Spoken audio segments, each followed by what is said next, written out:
Welcome to my channel friends, thanks for joining friends. आज की video में आप ये जान पाएंगे ट्यूबरक्लोसिस या टीबी के जर्म्स या बैक्टीरिया अंदर जाने के बाद क्या ये हमारे जिस्म के अंदर हमेशा के लिए रहते हैं, या इस बैक्टीरिया के अंदर जाने के बाद ये बैक्टीरिया जिस्म के अंदर क्या करते हैं। आज की वीडियो में आप ये जान पाएंगे। फ्रेंड्स, वीडियो को स्टार्ट करने से पहले रिक्वेस्ट करना चाहूंगी, प्लीज चैनल को सब्सक्राइब जरूर कीजिएगा। इसके लिए सब्सक्राइब बटन पर क्लिक कीजिएगा, साथ बेल और ऑल के बटन पर लाजमी क्लिक कीजिएगा, क्योंकि इस पर क्लिक करने से आपको हमारी हर नई आने वाली वीडियो की अपडेट मिल सकेंगे और आप हमारी वीडियो जब सबसे पहले देख पाएंगे। आज की वीडियो में ट्यूबरक्लोसिस या टीबी के हवाले से एक सवाल है कि क्या ये हमारे सिस्टम या जिस्म के अंदर हमेशा के लिए रहता है। तो इसका जवाब हाँ में है, लेकिन बैक्टीरिया के अंदर जाने के बाद दो केसेस होते हैं। फर्स्ट ये है कि बहुत सारे अफराद जो कि लैटेंट टीबी का शिकार हो जाते हैं। लैटेंट टीबी जब एक ऐसी कंडीशन है कि बैक्टीरिया जो कि टीबी के जर्म्स अंदर जाने के बाद जब वो पैदा होती है, और इसको इनएक्टिव टीबी भी कहा जाता है, यानी लैटेंट का दूसरा नाम इनएक्टिव टीबी भी होता है। और लैटेंट टीबी जो है वो कभी भी मजीद टीबी की जो डिजीज है उसको पैदा नहीं करती है, यानी ऐसी सूरत में बैक्टीरिया तो अंदर होता है लेकिन वो टीबी की बीमारी को पैदा नहीं करता है। और लैटेंट टीबी होने के बाद बैक्टीरिया जो है इंसान के जिस्म के अंदर जो है वो जिंदगी भर के लिए इनएक्टिव रहता है और इंसान के अंदर टीबी की बीमारी को पैदा नहीं करता है। ये जिंदगी भर पैदा करने की वजह नहीं बनता है, हालांकि बैक्टीरिया इंसान के अंदर मौजूद है।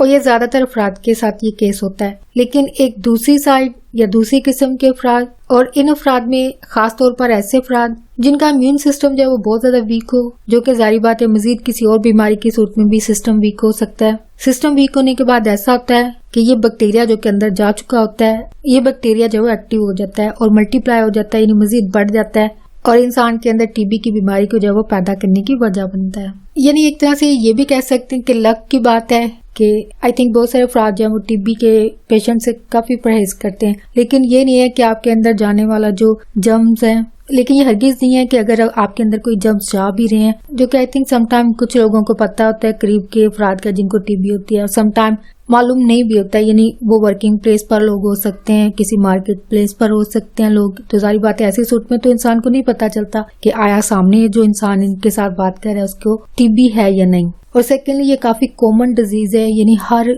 10 में से 7-5 लोगों को ये बीमारी हो चुकी होती है, उनको पता भी नहीं होता है। और यही इस बीमारी के फैलने की वजह होती है, क्योंकि लोग इस बात से अवेयर नहीं होते कि उनको कोई डिजीज हो चुकी है और कॉमन डिजीज हो चुकी है। ये भी समटाइम इंसान डिनाइल में होते हैं, यानी इनकार करते रहते हैं, हालांकि काफी विजिबल सिम्टम्स होते हैं। और यहाँ लक की बात करें कि किस्मत भी होती है कि समटाइम इंसान के अंदर जर्म्स जा भी रहे हो तो ये बीमार नहीं कर सकते इंसान को, ठीक है। और ऐसा इसी सूट में होगा जब तक इंसान का इम्यून सिस्टम जो है वो स्ट्रॉन्ग रहेगा। जैसे इम्यून सिस्टम वीक हो जाएगा, आपके अंदर टीबी बैक्टीरिया जो अंदर जा चुके होते हैं वो आपके अंदर टीबी की बीमारी को जो है वो पैदा करते हैं। लेकिन अगर जिस्म के अंदर टीबी बैक्टीरिया की बात की जाए तो ये इंसान के अंदर जो मौजूद होते हैं। और फ्रेंड्स, आज का टॉपिक आपके लिए इंफॉर्मेटिव और इंटरेस्टिंग रहा हो तो प्लीज मजीद अवेयरनेस और आगाही के लिए आगे फ्रेंड्स एंड फैमिली के साथ मेरी वीडियो को लाजमी शेयर कीजिएगा। अगर कोई बात सीखने को मिली है, कोई बात दिल को अच्छी लगी है तो प्लीज मेरी वीडियो को लाइक और शेयर लाजमी कीजिएगा। आपका वीडियो देखने के लिए बहुत शुक्रिया।